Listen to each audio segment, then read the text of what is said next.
So I asked 11 of the best product designers I know who are working at companies like Spotify, Meta, Deliveroo, Coinbase, ASOS, and Monzo, where I also work, to rank the top 10 traits exhibited by the best product designers they've worked with. And in this video, I want to share the results of that ranking with you. Either you're an experienced designer or you're just starting out your UX design career, this video will help you understand what the top 1% of designers do differently to be well paid and what you can learn from them. A portion of this video is sponsored by Mobbing. Starting from number 10, the top 1% of product designers understand people deeply. And when I say this, I mean that they understand that design exists to influence human behavior, and people are at the center of everything that we do as a designer. Once you understand these, you're going to also identify the fact that every great product that you design either helps people to form a new habit or break an old one. And you can't change the behavior of people if you don't deeply understand the people that you're designing for. For example, I currently use YouTube Music. 2 years ago or last year, I was using Spotify because whenever I watch YouTube videos, there would be no ads. That was what convinced me to switch to YouTube Music.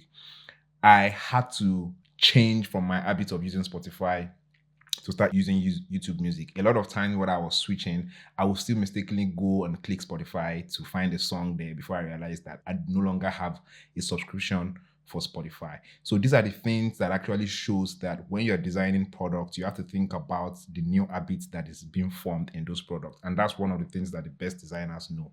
They study people obsessively and develop an intuition for what drives human behavior. Let's look at another example of like Google versus ChatGPT.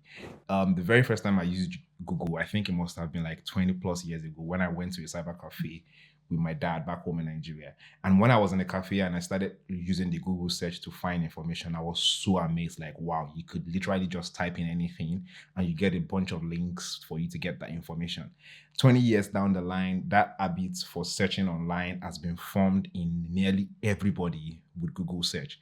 Now, 3 years ago, ChatGPT came into the game and they started creating a new habit of search, which is basically through AI, where you can ask a question and you get like more direct answers and you're not getting links. But they have to create new habits in people. And it takes designers and researchers that have a deep understanding of people to really do that. Now, one of the designers I spoke to said that it feels that great designers are the ones who truly care about the people around them and people they are designing for. Apart from just having hard skills and being good at their craft, they form great bonds with other people. So this is very, very important to have an understanding of people and let that show in your work. Number 9 is to be data-driven.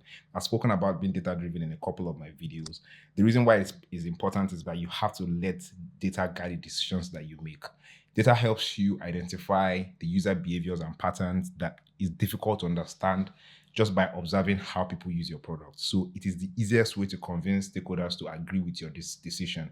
If you make a decision and you feel like this is a design direction that you should follow, when you have data to back that up, it's much easier to convince stakeholders to follow that direction. And if you find yourself in a company that doesn't care about data, then you might be in the wrong company, and it might be time for you to start looking for another company. And the reason I'm saying this is that you're not going to grow in your career if you don't understand data, if you don't care about data. If data doesn't inform your work, you won't be able to land a design job at a company that is serious, that actually cares about data, because those are the things that they will require from you when you're maybe sharing your portfolio. So how can you be more data driven? Become buddies with the data professionals in your team. Try to become friends with them, maybe like a data analyst or the data scientist in your team. Try to see how you can start getting closer to them so you understand how they design experiments, how they analyze data, and how they translate that data analysis into anything that goes into the product. And also, before starting any new project, always have a clear understanding of the metrics that your team wants to improve, and ask questions.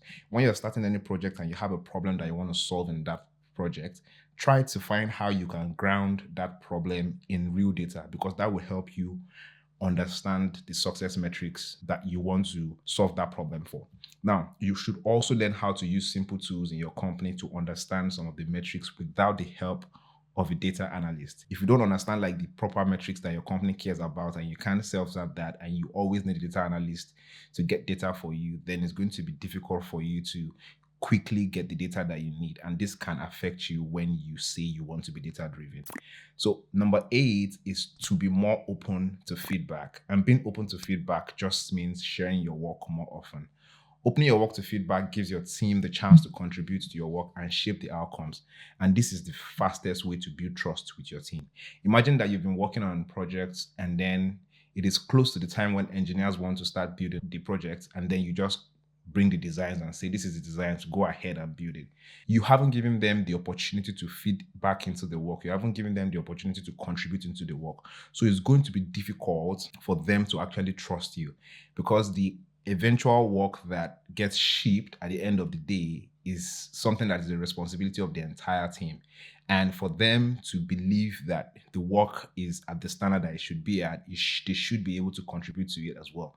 So whenever you give other people the opportunity to contribute to your work, you make them feel empowered. And you can be open to feedback without implementing every feedback that you get. Your goal is to really get that feedback and then filter that feedback. And it's never too early to share your work. You could always share your work and make sure that you're providing context on the kind of feedback that you want. Another designer that I spoke to for this video said that the good designers are not people with the best ideas necessarily, but they are also people who enable their team to share ideas and collect and filter through them to design the best product. So how can you be more open to feedback? You should work with the garage door open. And what this means is that just make sure that your team has access to your work. They can always go in there and comment in your files and use that to get their feedback. And then you could also take the screenshot of your design and share that to start a conversation whenever you have quick feedback that you need from your team. One thing that I do is that I use short screen recordings, because that way I can quickly provide context on the problem that I'm trying to solve and the kind of feedback that I'm looking for. And I use Slack for this because Slack is capped at 5 minutes. So any kind of context that I can't lay out in 5 minutes is probably not enough. It's probably too much context. So I always try to make sure that I cap it at 5 minutes and I send it for feedback. Also, you need to be clear on the type of feedback that you're looking for. Don't just share work for feedback without saying that this is the exact area that you're looking for feedback on, or else you're going to get the kind of feedback that you don't want. Number 7 is to develop strong craftsmanship. And what does this mean? Craft is your ability to do something exceptionally well, where it feels like you've put so much thought, love, care, and attention to what you produce. Craft is basically very good visual design, very good interaction design, what makes your product or your work to actually feel like it's alive. When you have good craft, when your work has good craft, and you're presenting it to the stakeholders, they can almost picture it in the hands of the users already. And the craftsman is somebody who is obsessed with producing work at an insane level of quality, and they hold themselves to a high standard. Holding yourself to a high standard is the mindset that you need to develop as you are trying to develop your craft. And also, craft is what is going to set you apart in this time and age where we have AI being able to generate designs easily. But when you see the output of AI, you can obviously tell that this is generated by AI. You can tell that everything looks the same. It looks like it's using similar libraries. Your craft is what makes that stand out. When you've developed your craft, you understand what good design looks like, and you can even collaborate with AI to make that good design happen. So how do you develop your craft? First of all, you need to expose yourself to high quality work. Also, you need to find inspiration within and outside your industry. Don't just limit yourself to finding inspiration within your industry. For example, if you're designing a health tech app, you shouldn't just find inspiration in the health tech industry. You should go outside your industry to find inspiration. You could go to the fintech industry, you could go to the food industry. More importantly, you should even leave tech alone. You can even go outside screens and find inspiration just by taking walks or going to the museum or observing things around you and seeing how nature comes together. Nature is such a good source of inspiration, and that's how you bring in original work into your craft. Also, reverse engineer any work that you admire. If you see any kind of designs that you admire that you really like, think about how it came together, break it apart and start putting it together again. That's how you develop your craft muscles. And then sweat the details. Find the small, tiny details that make your work look good and sweat those details. Personally, one tool that has helped me to improve my craft is mobbing. And here's how I use mobbing in my workflow. Once I get on the mobbing website, let's say I'm designing a fintech app and I'm trying to design a kind of design pattern. I'm not going to go into the fintech section to look for that. I'm just going to be scrolling on mobbing because I have the idea of the designs I want to work on. I'll just scroll through, and then while I'm scrolling through, I would wait till I find something that's interesting. For example, I could say, oh, this looks interesting. And then I would either download that or save it and create a collection and then name that collection, and I will save other inspiration around that project in that space. And another way I use mobbing is that I go to maybe I want like find UI elements. I could search like cards, and then I go into cards, and then I start to look for UI elements for cards, and that way I can find like a card design that I want to search. So I could say, okay, this looks interesting for a card, and then I save that to my collection as well. What makes mobbing really interesting is that it is the largest library of iOS, web, and Android design inspiration in the world. And these are real life apps that are already in production, that people are already using. So they already exist and they are real. It is not something that is like a fake design that is not possible to achieve. So it is a good way to get inspiration because you're getting inspired by something that is already possible. So you could go ahead and try to get some inspiration from mobbing. I'd like to see, if you're using mobbing already, I'd like to see how you use mobbing in your workflow as well. Number 6, developing a high agency. Be an high agency designer. High agency simply means actively going after what you want without waiting for the circumstances to be perfect, without waiting for everything around it to be perfect. And beyond design, high agency is actually a life skill because this is what actually spurs you to go after things that you want. But I don't want to be philosophical, so let's come back to design. As a designer, having high agency means that you're taking ownership of tasks before they are assigned to you, and you can identify problems before they become obvious to other people. So if you go back to the other points that I've mentioned, if you have a deep understanding of people and you are data driven, it's going to be easy for you to identify problems before they become obvious to other people. High agency means being able to act on those problems that you've identified by creating solutions without waiting for permission. It just means that doing things that you believe is right first and then asking for permission later. You could develop high agency by starting small and fixing one thing without being asked. Also, you can keep a problem I notice journal because not everything can get prioritized at once. You can't work on every problem that you've identified at the same time. So you can keep a journal where you're just maybe on Notion or a Google Docs or some kind of spreadsheet where you're keeping the problems that you're noticing in your company or in the product that you're working on. And as time goes on, you start to identify areas where you can start to solve those problems when the time is right. Also, you need to build relationships with your engineers and your PMs.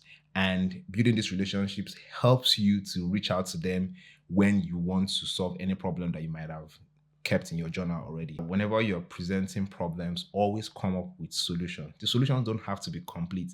Again, this is where you just go and share your work. Hey, I saw this problem, I noticed this, and here is how I'm thinking about solving it. Something as simple as that can start a really good conversation around solving an important problem. Number 5 is to understand product strategy. We hear product strategy a lot, but what does it really mean? In a nutshell, it basically just means going from vision to pixels that you actually see in a product.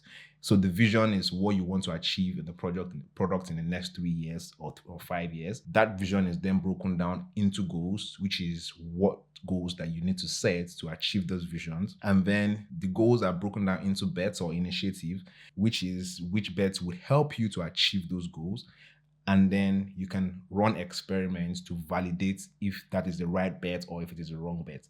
And then you come up with pixels for what the experience actually looks like for the user. This is when you actually ship the final solution or the final bet or initiative to the user. But the problem is a lot of designers only get involved at this final stage. Most designers don't get involved until the pixel stage. And the problem with that is that you've lost so much context from the vision, goals, the bets, and experiment phase that you're not able to provide the right solution to the problem. It feels like you've been handed over You've been handed a product requirement to go solve the problem.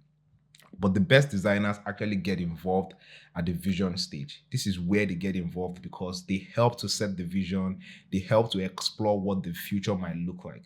And the most important role of a designer is to paint a picture of what the future looks like, because you're the only person that can do that as a designer. You're the only person that can paint the picture of what the future might look like. Everybody else is thinking about like the numbers, they're thinking about like the business, they're thinking about like the strategy, but your goal is to be there and listen to the conversations and understand it and soak it all up and paint a picture of what the future might look like visually, with a design, with an exploration. And then that is then broken down all the way till it gets back to the pixels that you actually ship to the users. This is how to show value as a designer. And when you understand product strategy, you will be able to go through all of these phases alongside your team. Point number 4 is to develop a business drive, which is basically to solve problems that drive business growth. The best designers understand the business impact of their design solutions, and they create solutions that solve user problems and drive business growth. And again, this is your role as a product designer. You need to be able to create solutions that solve user problems and drive business growth. I think the reason why the industry has been trying to move away from the title of a designer as a UX designer or a UI designer to a product designer is because the title user experience sort of puts it in the mind of designers that they should only care about the experience of the user. But the title product shows that you have to create something that the user wants, and then you have to sell that into the user and get some value from it, which is revenue for the business. So that is where products comes in. And that's why the term product designer is getting a lot more popular than user experience designer. But this is not about the title. Whatever title you have, either as a UX designer, as a UX UI designer, either as UI or product designer, you should be able to create solutions that solve user problems and drive business goals. There are times when it will be difficult for you to find this balance, because sometimes you would solve some problems, they would provide so much value for the user, but they won't drive business value. Or you would have some ideas that would drive so much value for the business, but they won't have so much value to the user. So your role as a designer is to know when to make the right trade-offs when your design solutions don't do both. And this is the most interesting challenge that a designer has. So how do you develop your business drive? First, you need to understand the business models that helps your company to generate revenue. You need to understand how your company generates revenue. If somebody calls you and say, how does your company make money? You need to be able to explain it flawlessly. And also you need to understand all the business metrics that your company cares about, like daily active users, ARPU, annual recurring revenue, monthly recurring revenue, and all of that. You need to understand this. What's the most important metric to your business and what's the most important metric to your team? This way you can know how the designs that you're working on can ladder up to these metrics, so that you can always revisit those designs and say, with this design, would I be able to move this particular metric? There are so many metrics that companies care about, and I've prepared a glossary of key metrics that businesses use, and you can get access to that glossary through the link in the description. Also, pay attention at your company's all hands and town hall meetings and ask questions about anything that you don't understand. Number 3 is to be opinionated. Have strong opinions, but hold them loosely. This is such an important trait of a top 1% product designer. And a lot of people confuse being opinionated and being difficult. So what's the difference between being opinionated and being difficult? When you're opinionated, it means that you do not shy away from sharing your point of view, and you back it up with evidence, because you're data driven, because you have the data and you understand everything that informs that point of view. You don't shy away from sharing your point of view. But being difficult means that you don't want to hear what other people are saying. You don't consider other people's point of view. When they share their own point of view, you don't want to change your own point of view. That's what being difficult means. And you can be opinionated without being difficult. If you want to be the best designer that you can be, it's important to be opinionated, but you need to be able to change your opinions whenever new evidence comes to light. Never shy away from sharing your point of view, even if you think it sounds stupid. Number 2 is to embrace ambiguity. The best designers are able to thrive in ambiguous problem spaces.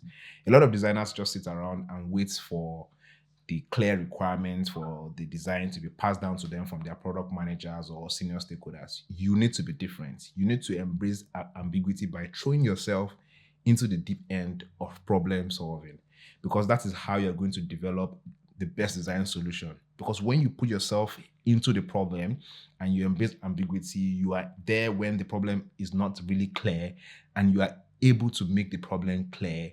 You're going to understand the best way or the best solution to that problem. I think there's a saying that goes that a problem that's understood is half solved. Once you understand the problem, then you are halfway there with the solution.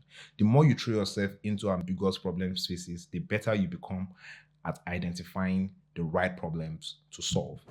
How do you thrive in ambiguous problem spaces? You should make sure that you're part of conversations of new initiatives from the very beginning. A lot of times, designers are not going to be involved in this conversation if they are not seeing any signs of value. If you can't show them that you can paint the picture of what the future looks like from a vision stage, you're not going to be invited into those conversations at the beginning. So you need to start finding ways to insert yourself into those conversations by showing value, by offering to paint a picture of what the future looks like when if things look ambiguous. I always think that embracing ambiguity is like going on a hike with your team. And as a designer, you've looked at the map the night before and you understand the places to avoid, the places where the hike or the terrain is sort of wobbly. And you already know that. And then when the team is going again on the second night, you are now the one that is leading them. That's how I think of embracing ambiguity, because you've painted the picture of what the future looks like. Embracing ambiguity helps you to be steps ahead of every other person in your team so that you can shine the light in the right direction. Number one, which is the number one trait that the top 1% designer has, is that they learn how to tell a story. And you need to understand how to tell a story. The most powerful person in the world is the storyteller. The storyteller set the vision, the values, and agenda of a generation that is to come. This was said by Steve Jobs. And if I think about one of the best storytellers of our time, it's probably him, because of how he's been able to tell stories of a product that never existed, talk about how it is going to be, and then literally talked about that product into existence. And then that influenced a new generation of tech products, like everything that we see from Apple today. And even the way companies run their product demos today was influenced by Steve Jobs' way of doing the Apple keynote, just because he's such a good storyteller. Without storytelling, it will be difficult for you to leverage every other skill that we've spoken about. You can have high agency, you can have such a high craft, you can be business driven, you can be data driven, but if you can't stand or sit in front of people and convince them about an idea that you have, or show them a vision that you have and how it can solve a problem, if you can't convince them to see your point of view, to understand your point of view, then every other skill is not going to be as impactful. So your ability to tell a compelling story makes it easy to influence your team and sell your ideas. And every time you present your work is an opportunity to tell a story. So always have it in the back of your mind. If you have to present your work, always think about how you can weave a story into this presentation. Think about how you can keep the audience engaged. What can you do differently that other people do not do when they are doing their presentation? Always have that at the back of your mind. So how do you become better at storytelling? One, you need to understand your user needs and the business goals. Two, you need to use concrete examples and real user stories to show what those user needs are and those business goals. And then you need to use stories to connect your designs to your user needs and the business outcomes. And you have to practice how to explain your work to non-designers. When you're presenting your work to designers, there's a chance that you're going to start talking about the kind of drop shadow that you used, or the kind of lights that you use, or the kind of colors that you used, or why you use this. But when you're speaking to business executives, you then have to start thinking about how you start framing your project to what interests them, which is the numbers, the revenue. How does this affect the revenue? And then how do you make them feel the problem, that problem is an important problem to be solved? Also, you have to keep the focus on the user's transformation, not your clever solution. When keeping the focus on user transformation, what you're basically doing is that you need to make your audience feel the problem and then see how that user has transformed. So storytelling is simply having a character, having an obstacle that that character is facing, and talking about how that character was able to overcome that, and talking about how that character was able to overcome that obstacle to eventually get a great outcome. And that is basically storytelling. You can use this framework for literally any of your presentations whenever you're presenting your work. The bonus point here is to always play to your strength. Everything I've mentioned in this video, every skill and every trait I've mentioned are things that you probably are good at, or you probably are not as good at already. There's some things here that you might notice that you already have skills and you're already developing. You might already notice that you have high craft, or you're curious about data, or you understand people. So start to think about your strength and how you can start focusing on that area. In fact, I'd love you to drop in the comment section now, from all of the points that I've mentioned here and all of the traits that I've mentioned here, which one do you think you're already strong at, and which one do you think you need to improve on? Take the ones you're already strong at and double down on that, and pick one that you feel like you need to improve on, and start learning how you can improve on that as well. The slides I've presented in this video is going to be available in the link in the description. So you can just go there, click that link, and grab the slides I've spoken about. I'll see you in the next video.